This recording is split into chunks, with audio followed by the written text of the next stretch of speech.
Corona काल में आर्थिक तंगी से जूझ रहे अभिभावकों ने नो स्कूल नो फीस अभियान के तहत आज अजमेर उत्तर से भाजपा विधायक वासुदेव देवनानी के घर का घेराव किया और उनसे इस मुद्दे को लेकर सरकार से बातचीत करने की मांग की गई।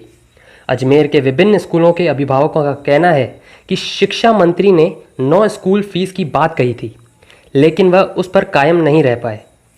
ऐसे में सभी अभिभावक परेशान हैं और कोर्ट ने भी अपना फैसला सुना दिया है। उन्होंने अपने जनप्रतिनिधि से इस विषय पर उच्चाधिकारियों व विपक्ष के रूप में सरकार से बात करने की मांग की है। इस दौरान विधायक देवनानी ने अभिभावकों की इस मांग को लेकर अपना समर्थन जाहिर करते हुए सरकार व स्कूल प्रबंधन से राहत देने की मांग की। उन्होंने बताया कि महामारी के दौरान सभी परेशान हुए और स्कूलें नहीं खुल पाई। ऐसे में उन्हें फीस नहीं लेनी चाहिए थी, लेकिन हाईकोर्ट ने इस पर अपना निर्णय दिया है। ऐसे में सभी को सुप्रीम कोर्ट में अपील करनी चाहिए। उन्होंने कहा कि इस बात को लेकर विधानसभा में चर्चा करनी चाहिए, लेकिन सरकार ने एक ही दिन में विभिन्न प्रस्ताव पारित का सदन को समाप्त कर दिया और जनता की विभिन्न समस्याओं को लेकर कोई सुनवाई नहीं की गई।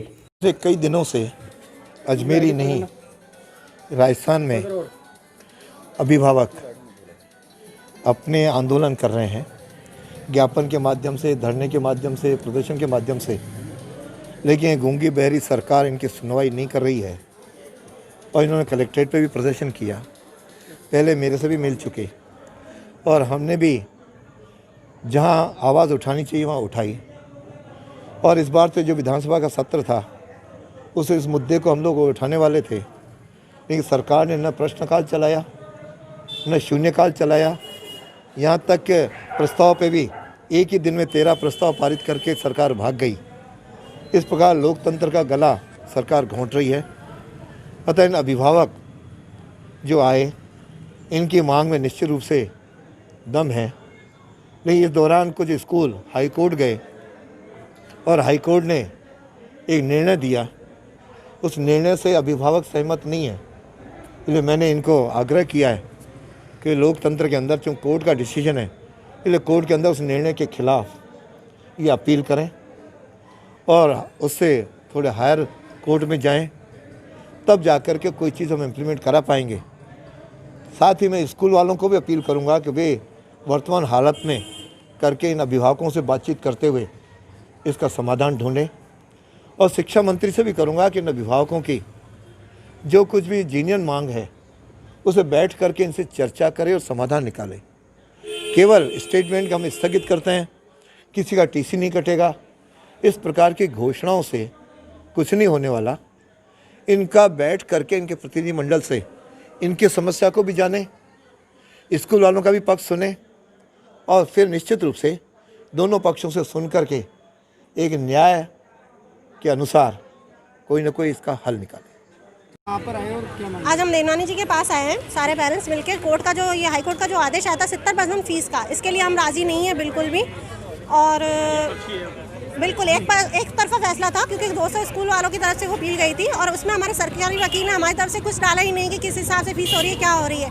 नेक्स्ट हम लोग आज देवनानी जी हमारे प्रतिनिधि हैं, हमारी तरफ से वो लेटर लिखे। और शिक्षा मंत्री जो डोटसरा जी हैं, उन्होंने भी एक बात बोली थी अपनी कि स्कूल चालू नहीं है, सिलेबस चालू नहीं है, किस चीज़ की फीस, तो उनके जवान की तो कोई वैल्यू नहीं रही। तो हम तो यही कहेंगे शिक्षा मंत्री जी भी कोर्ट हाई कोर्ट को इस पर चैलेंज करें, और अगर वो नहीं कर सकते जबकि उनकी जवान की वैल्यू नहीं है तो वो इस्तीफा दें इस कुर्सी से। उन्होंने कहा कि मैं अपनी तरफ से लेटर दूंगा और उनको ये बताऊंगा ऐसा वैसा है, ये है, लेकिन सही आश्वासन मैं तो ये कहूँगी हमें नहीं मिला। आपका नाम? लविशा रमनी। सर, हम लोग आज देवनानी जी के पास आए हैं क्योंकि ये जो हमारा मुद्दा है ये स्कूल फीस से जुड़ा हुआ है और देवनानी जी पहले खुद शिक्षा मंत्री रहे हुए हैं, तो हम लोग चाह रहे थे इस मुद्दे पर इनसे सपोर्ट मिले। तो देवनानी जी से हमारी जो बात हुई तो इन्होंने कहा ये जो मुद्दा है अभी कोर्ट के अंदर है, तो इसमें हम लोग कुछ नहीं कर सकते, हम आपकी आवाज़ विधानसभा तक उठा सकते हैं। और उन्होंने पहले उठाई भी है, इसके लिए हम उनका धन्यवाद भी करते हैं। लेकिन हमारी जो समस्या है उसका समस्या का समाधान अभी तक भी नहीं हुआ है। कोर्ट ने जो 70% का जो फैसला दिया है हम उससे खुश नहीं हैं। और आज करीब सर 100-150 लोग हैं और बाकी पेरेंट्स भी आ सकते थे, लेकिन अभी वो गाइडलाइन के कारण बाकी लोगों को हम लोग साथ में लेके आए हैं। देवनानी जी साहब मिले, क्या बोला? देवनानी जी ने कहा कि ये जो मुद्दा है ये कोर्ट के अंदर है, तो इसमें मैं डायरेक्ट तो कुछ नहीं बोल सकता, लेकिन आपकी आवाज़ में विधानसभा में उठा सकता हूँ। और इसको आप वापस से हाई कोर्ट में उठाइए। इसके लिए हम लोग तैयार भी हैं, हम लोग हाई कोर्ट भी जाएंगे और अगर ज़रूरत पड़ी तो हम लोग सुप्रीम कोर्ट भी जाएंगे। आपका नाम? मुकेश पारिक।